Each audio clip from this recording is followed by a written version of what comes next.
Hello everyone, welcome to channel learn with ease. आज का topic है resolution of a partnership firm, जिसमें हम सॉल्व करेंगे question number 20 chapter 7 TS Grewal की बुक से क्लास 12 अकाउंट्स।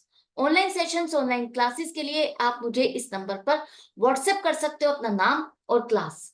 अगर आप टीएस ग्रेवाल के साथ साथ डीके गोयल बुक को भी फॉलो कर रहे हो तो इसी चैनल की प्लेलिस्ट को क्लिक करो, आपको न्यू एडिशन के सॉल्यूशंस अपलोडेड मिलेंगे। साथ में ही कम्युनिटी सेक्शन में एमसीक्यूज मिलेंगे क्विज की फॉर्मेट में और एमसीक्यूज के सॉल्यूशन शॉर्ट्स में। तो बहुत कुछ है चैनल पर, विजिट द चैनल। अच्छा लगे तो शेयर और सब्सक्राइब जरूर करना। क्वेश्चन में दिया है कि रमेश और उमेश दो पार्टनर हैं जिनकी प्रॉफिट शेयरिंग रेशियो उनकी कैपिटल के अकॉर्डिंग है। कैपिटल कितनी है? 7 लाख और 3 लाख। तो रेशियो क्या बन गई? 7:3। अब ये दोनों फर्म को डिसॉल्व करना चाहते हैं। आपको बनाना है रियलाइजेशन अकाउंट। रियलाइजेशन अकाउंट में अब आपको क्या क्या लिखना है? डेबिट साइड पर हम एसेट्स लिखेंगे।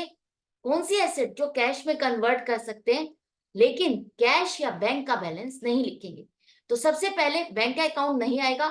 डेटर्स आप लिखो 2,40,000, stock 1,30,000, furniture 2 lakh, machinery 9,30,000। Umesh current account, क्या हम इसे लिखेंगे? नहीं। जो भी पार्टनर से रिलेटेड अकाउंट है, कैपिटल है, करंट अकाउंट है या लोन है, वो आप रियलाइजेशन अकाउंट में नहीं लिखते। इसके बाद क्रेडिट साइड पे हम लिखेंगे आउटसाइड लाइबिलिटीज। आउटसाइड लाइबिलिटीज जैसे कि क्रेडिटर्स 1,70,000। वर्कमैन कंपनसेशन रिजर्व, ये आप यहां पर नहीं लिखोगे। जब तक क्लेम नहीं है इससे रिलेटेड, हम रिजर्व को यहां से नहीं लिखेंगे। तो इस रिजर्व का होगा क्या?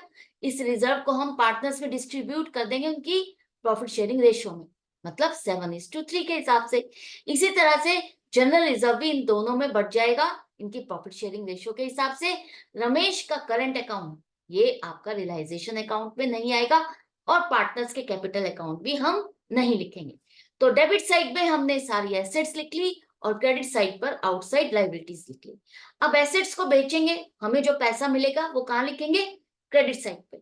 तो फर्स्ट देखते हैं, रमेश है जिसने हमारे फर्म का आधा स्टॉक खरीद लिया है। टेक ओवर करना मतलब उसने इस स्टॉक को खरीद लिया। आधा स्टॉक, स्टॉक हमारा था 1,30,000, तो 1,30,000 का आधा कितना बनता है? 65,000 का स्टॉक रमेश ने खरीदा। लेकिन कितने में खरीदा? यहाँ लिखा है जितने की बुक वैल्यू है। बुक वैल्यू मतलब कितने का आपने शो किया हुआ है इसको? 65,000 से शो किया हुआ है। 65,000 वाला स्टॉक उसने 10,000 रुपए कम में खरीदा। तो 65,000 माइनस 10,000, 55,000 में हमने अपनी फर्म का आधा स्टॉक रमेश को बेच दिया। रमेश कौन है? पार्टनर है। पार्टनर को आपने स्टॉक बेचा तो क्या इसने पेमेंट कर दी है? नहीं, अभी आपको पेमेंट नहीं मिली। तो रमेश से आपको पेमेंट लेनी है तो उसके कैपिटल अकाउंट को डेबिट करोगे। Ramesh capital account debit to realisation account. जरूरी नहीं है कि जब आप कोई सामान बेचते हो तो आपको पेमेंट मिल जाएगी तभी आप रियलाइजेशन अकाउंट में लिखोगे। अगर आपने किसी को सामान बेच दिया और अभी आपको पैसा नहीं मिला, उधार पर भी बेचा, तो भी आप इसको यहाँ पर कवर करोगे। आप उससे पैसा लेना है, उसे दिखाओगे कि इतना पैसा लेना है लेकिन सामान हमने बेच दिया है। तो बाय रमेश करेंट अकाउंट 55,000 में ये स्टॉक हमने बेच दिया। आधा स्टॉक तो निकल गया, बाकी आधा स्टॉक 65,000 का, उसका क्या हुआ? क्या क्वेश्चन में दिया है कि हमने बेच दिया या किसी और को हमने बेचा है, क्रेडिटर्स को बेचा, कुछ ऐसा कुछ लिखा है? कुछ भी नहीं लिखा। तो उस आधे स्टॉक को, जो आपके बारे में आपके पास कोई इंफॉर्मेशन नहीं है उसके बारे में, तो आप यही मान के चलोगे कि आपने उसको मार्केट में बेचा। और मार्केट में बेचा कितने में? जो बुक वैल्यू है 65,000 की, उतने में बेचा और उतना ही पैसा आपको मिल गया। तो बाय बैंक अकाउंट 50% स्टॉक आपने बेचा, 65,000 रुपए आपको मिल गए। बैंक है यहाँ पर, बैंक अकाउंट ही आप यहाँ पर लिखोगे बाय बैंक अकाउंट। 50% स्टॉक आपने मार्केट में बेचा बुक वैल्यू पर, उतना ही पैसा आपको मिल गया। उसके बाद फर्नीचर उमेश ने 50,000 रुपए में खरीद लिया। यहाँ पर ये नहीं लिखा कि कितना फर्नीचर उसने लिया और कितने रुपए में लिया। ये तो लिखा है 50,000 रुपए में खरीद लिया, लेकिन कितना फर्नीचर लिया ये नहीं लिखा। तो हम यही मान के चलेंगे कि इसने पूरा 2 लाख रुपए का फर्नीचर खरीद लिया है 50,000 रुपए में। 2 लाख वाला फर्नीचर हमने उमेश को, उमेश कौन है? पार्टनर है, उसको 50,000 रुपए में बेच दिया। तो क्या उमेश ने पेमेंट कर दी है? नहीं, अभी हमें इससे पेमेंट लेनी है।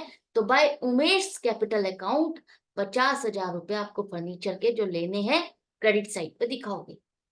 अगर कैपिटल अकाउंट बनाने के लिए कहा गया होता तो हम साथ के साथ उनके कैपिटल अकाउंट में ये सब कुछ डेबिट साइड पे दिखाते कि कैपिटल में से इतना एडजस्ट होता जा रहा है उनका। इसके बाद यहाँ पर मशीनरी आपने 4.5 लाख में बेच दी। 9,30,000 की मशीनरी को आपने 4.5 लाख में बेच दिया, तो पैसा मिला आपको 4.5 लाख। अब यहाँ पर देखो, आपने जो एसेट्स लिखी है, यहाँ पर जो इंफॉर्मेशन थी वो तो हमने एसेट से रिलेटेड कवर कर ली है। अब आप चेक करो कि आपकी सारी एसेट जो आपने यहाँ लिखी थी वो उनके बारे में जितना भी रियलाइजेशन था सब हो गया। स्टॉक का कंप्लीट हो गया, फर्नीचर पूरा हो गया, मशीनरी पूरा हो गया, लेकिन डेटर के बारे में कुछ भी नहीं लिखा। तो कोई भी ऐसी एसेट है जिसके बारे में कुछ नहीं दिया, तो आपको यही मान के चलना है कि उसकी जो भी बुक वैल्यू है उतना पैसा हमको मिल गया है, रियलाइज हो गया।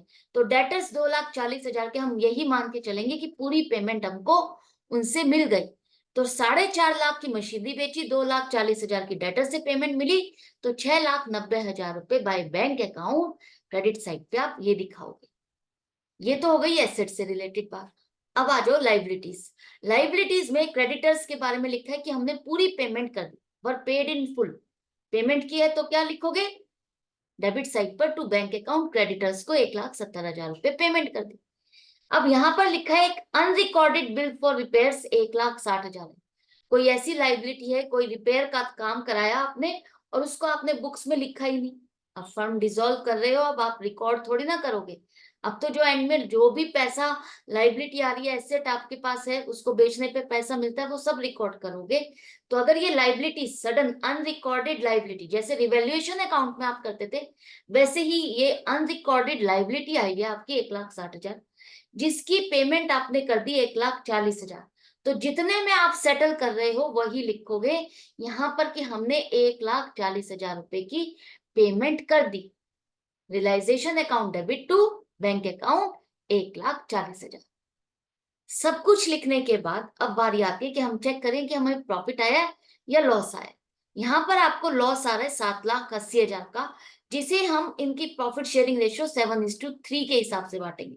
रेशियो क्या का है? कैपिटल के अकॉर्डिंग, और कैपिटल जो है 7 लाख और 3 लाख है, जिसे रेशियो में कन्वर्ट करते हो, रिड्यूस करते हो तो 7:3 बनेगा।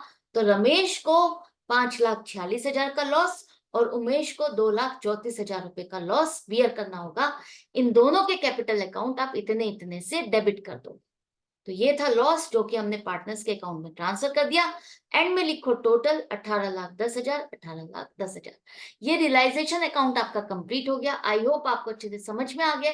डाउट या कंफ्यूजन है, रह गया है कहीं पर, कुछ समझ नहीं आया है, तो आप कमेंट सेक्शन में लिख करके पूछ सकते हो। अदरवाइज अपनी प्रैक्टिस जारी रखो, मेरे साथ कनेक्टेड रहो।